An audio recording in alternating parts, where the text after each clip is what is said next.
All right, so the 49ers preseason started, got off to a good start, the 49ers did, but then lose 30-9 to the Denver Broncos. And the thing that probably stood out most from this game was just the 49ers approach to it.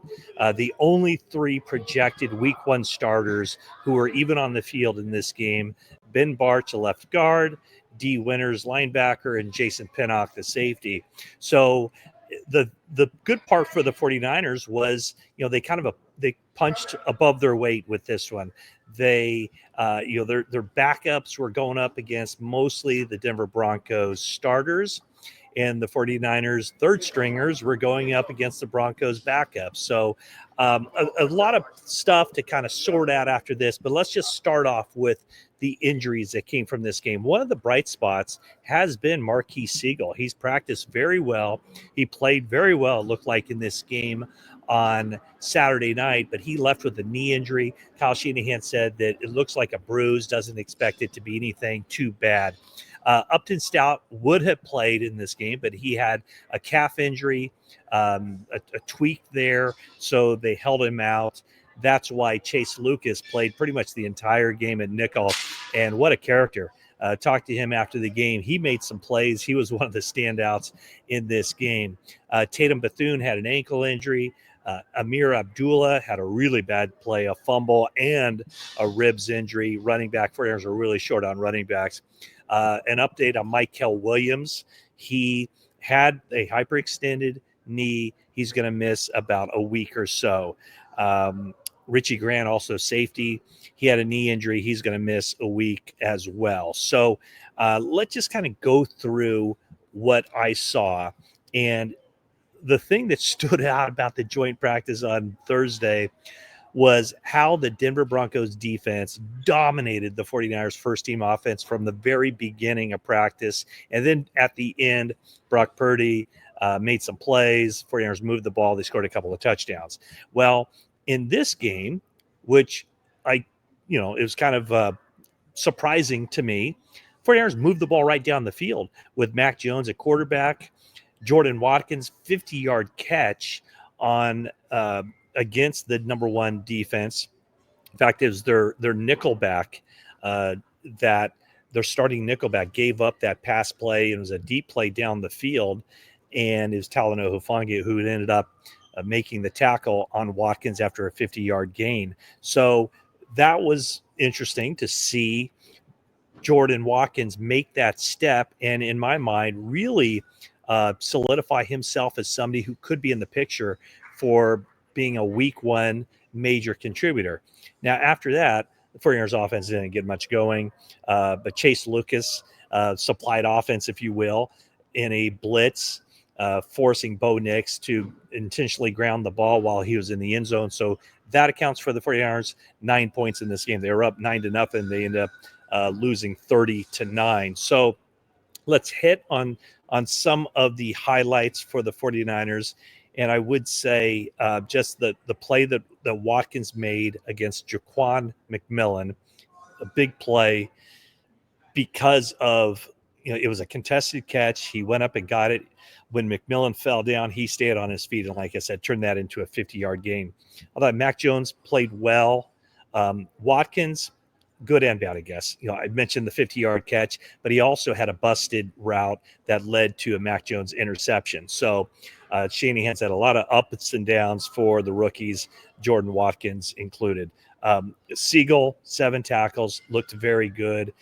Sebastian Valdez, the defensive tackle from Washington, the undrafted rookie, a guy who has had a very good training camp. He continued that. They call him the Hulk, and he came up with some plays. Had a sack, or at least a part of a sack, along with Robert Beal. By the way, Robert Beal also left the game with a groin injury. That could be a little bit of time on the sideline for him. Kalia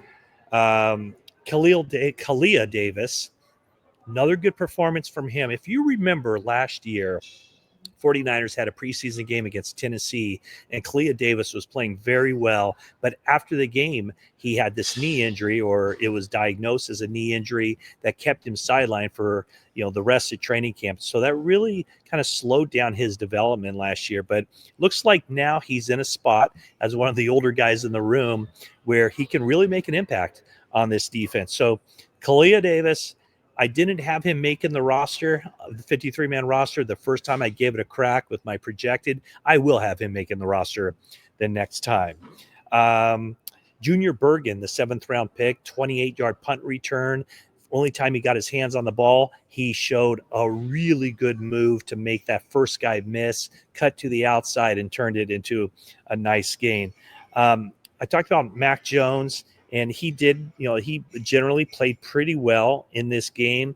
However, the other two quarterbacks, not so much. Carter Bradley, an interception.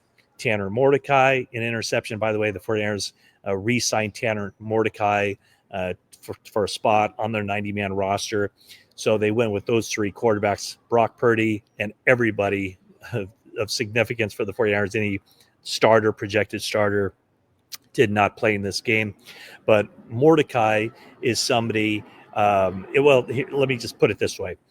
Where the 49ers are right now with Brock Purdy and Mac Jones, I just don't see why they would carry a third quarterback. Because if you're carrying a third quarterback on your 53-man, it takes away a player at another position who could be a player down the road. And so I haven't seen enough from Mordecai or Carter Bradley to make me think that one of those guys should get a spot on the 53-man roster. Okay, so we got those guys taken care of. On the downside, Darrell Luter blew a coverage that resulted in a very easy pitch and catch touchdown to Lucas Kroll. Also, Nick Martin. Watching Nick Martin, 3rd-round draft pick, 49ers selected him in essence, to certainly compete with D Winners and win that job, perhaps that will linebacker spot. A really rough game for Nick Martin, both tackling and also gives up a touchdown in coverage to Caden Prieskorn. The thing that, watching it was, I thought one way about it. But then when you go in and you talk to the guys, and I'm going to write about this at NBCSportsBayArea.com, Nick Martin had such a good attitude talking about, the plays he wanted back, the learning experience, how difficult it is, to be a really good player in college. And then you go to the NFL and you're basically starting all over again and using this as a learning experience, a learning tool.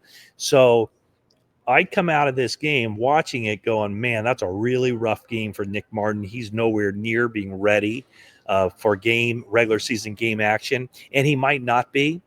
However, hearing him talk after the game, and I asked him about, the plays that he wanted back and everything.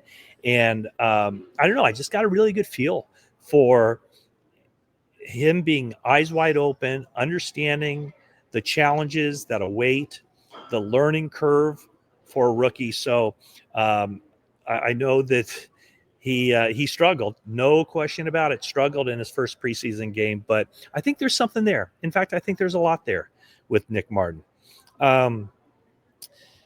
Let's see here. 49ers, they had some sacks, gave up some sacks in this game. A lot of that was to be expected because of that Denver defense going up against 49ers offense that was playing pretty much all backups.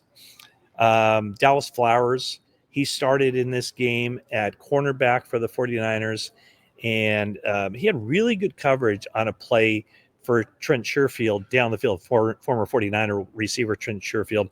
But Sherfield made the play, somehow got both feet in bounds, 36-yard touchdown pass that Flowers gives up in coverage. So just kind of looking through my notes, anything. Oh, here we go. Corey Kiner, the undrafted rookie from Cincinnati. You knew that he would get a lot of action, and he did. 10 carries, 45 yards, showed something there. With all the running back injuries the 49ers have had, they brought in Keyshawn Vaughn on this day because of the injuries too. They weren't going to play McCaffrey. Garindo's hurt.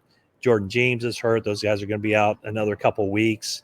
Amir Abdullah goes down with an injury during the game. So Corey Kiner, 10 carries, 45 yards, shows a lot of good stuff, Corey Kiner does. And it kind of reminds me a little bit of Cody Schrader. Remember last year, the 49ers signed Cody Schrader as an undrafted rookie. He didn't make the initial 53-man, so they had to waive him.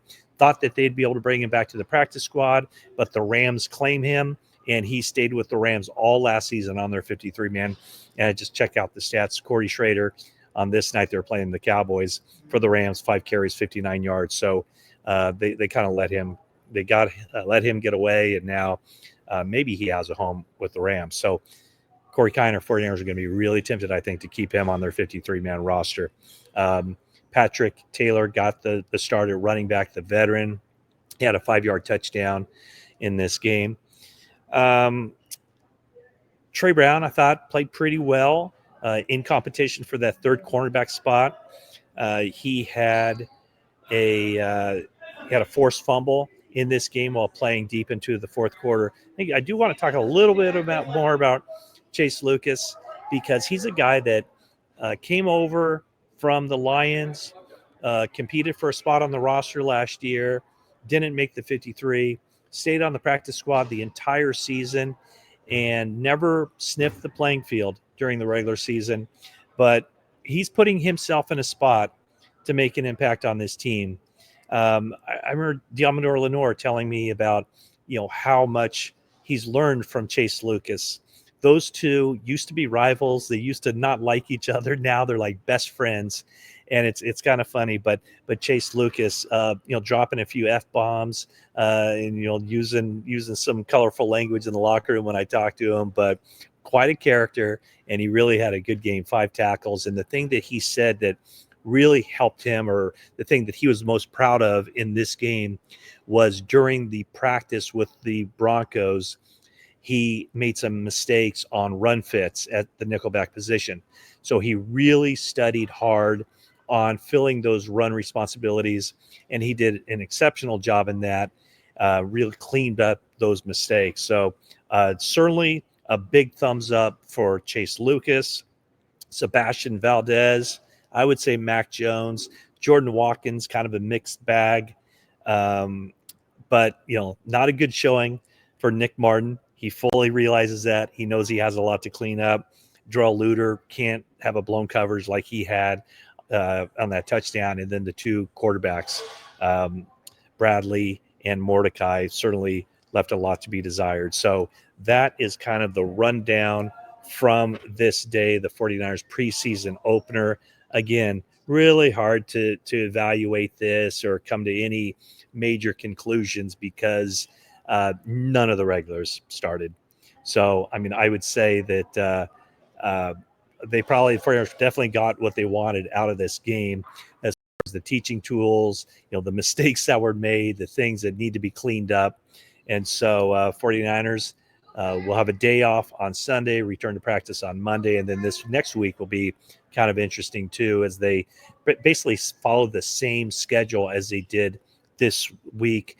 Practice with the Raiders or against the Raiders on Thursday, and then a preseason game on Saturday. So that's the rundown. Leave your comments down below. Thank you so much for watching, and that is it for now.